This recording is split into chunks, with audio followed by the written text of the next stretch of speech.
అల్లు అర్జున్ అసలేం తప్పు చేశాడు? కలవలేదు అనడం ఎందుకు? కలవకుండా ఆపడం ఎందుకు? అల్లు అర్జున్ సంధ్య థియేటర్ ఘటనలో గాయపడిన బాలుడు శ్రీతేజ్ను కలవకపోవడానికి కారణం ఏంటి అనే ప్రశ్న ఇప్పటికే అందరి మదిలో మొదలవుతూ ఉన్న ప్రశ్న. నిజానికి చెప్పాలంటే అల్లు అర్జున్ సంఘటన జరిగిన వెంటనే తన ఆఫీసు నుండి మనుషులను పంపించి ఆ బాలుడు పరిస్థితి ఎలా ఉంది అనేది విషయాన్ని ఎప్పటికప్పుడు తెలుసుకుంటూనే ఉన్నారు. నిజానికి అల్లు అర్జున్ వెళ్ళాలి అని అనుకున్నారు. కానీ అప్పటికే కొన్ని చట్టపరమైన కారణాల వల్ల కలవడం కరెక్ట్ కాదు అని అల్లు అర్జున్ లాయర్లు చెప్పడంతో ఆ బాలుడిని కలవడం కాలేదు. అయినప్పటికీ తాను అలా జరిగినందుకు ఎంతో చింతిస్తున్నాను అంటూ ఆ కుటుంబానికి అండగా ఉండాలని మాటిస్తూ ఆర్థికంగా సహాయం చేయటానికి సిద్ధమయ్యారు. అదేవిధంగా కోర్టు నుండి బెయిల్ వచ్చిన తర్వాత అల్లు అర్జున్ ఆ బాలుడు శ్రీతేజ్ను కలవాలని అనుకున్నారు. కానీ బెయిల్ కండిషన్స్ కారణంగా కలవలేకపోయారు.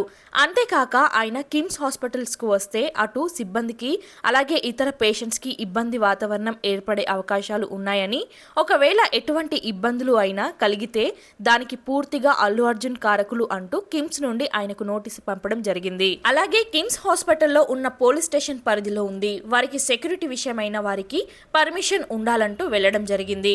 అదేవిధంగా ఇప్పటికే సంధ్య థియేటర్ సంఘటనల సమయంలో అక్కడ పోలీసుల తీరుపై వివరణ కావాలంటూ ఎన్హెచ్ఆర్సీ పోలీసులకు నోటీసులు పంపడం జరిగింది. ఒక మాటలో చెప్పాలంటే అల్లు అర్జున్ బాలుడు శ్రీతేజ్ను కలవడానికి తన శాయశక్తి ప్రయత్నం చేయడం జరిగింది.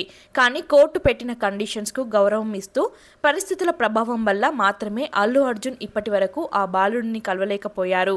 కానీ ఇప్పటికీ కూడా ఆ బాలుడు ఆరోగ్య పరిస్థితి ఎలా ఉంది అనేది పూర్తిగా ఎప్పటికప్పుడు తెలుసుకుంటూనే ఉన్నారు. అంతేకాక వైద్యానికి ఖర్చు కూడా పూర్తిగా తానే భరిస్తానని వెల్లడించారు. వీటిని బట్టే అర్థమవుతుంది అల్లు అర్జున్ ఆ బాలుడి కోసం ఎంతగా జాగ్రత్తలు తీసుకుంటున్నారో.